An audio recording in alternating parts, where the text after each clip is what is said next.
Something that you might have noticed about some of the polar graphs that we've looked at is that their formulas look kind of the same.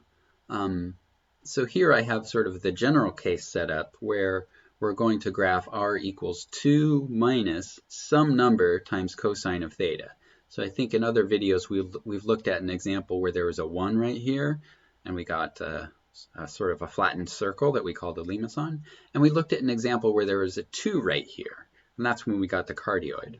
But that sort of makes you wonder what happens if we smoothly change this number from 0 to 2. And that's what I have this set up to do. So I have a slider here that I can use to change this number. Currently it's set at 0. And this graph down here is the graph of the formula that we have right here. So currently, since this coefficient is 0, this formula is just f of theta equals 2. And that's a circle. R equals 2 is just a circle of radius 2.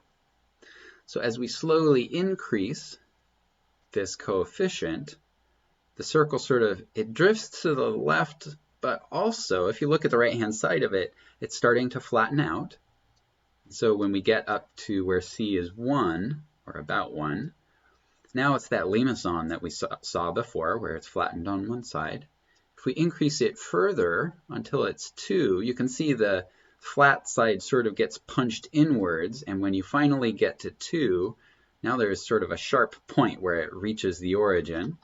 And if you increase c beyond 2, that point through the origin sort of gets pressed through the origin and turns into this inner loop. So this shape is called a limacon again, but this one is creatively called a limacon with inner loop. Not very creative.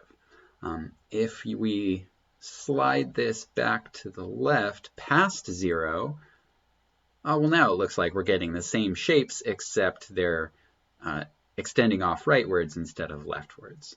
So it turns out that a circle, a limacon with no loop, a cardioid, that one, and a limacon with an inner loop, they're all sort of part of a family of shapes that all morph continuously from one to the other.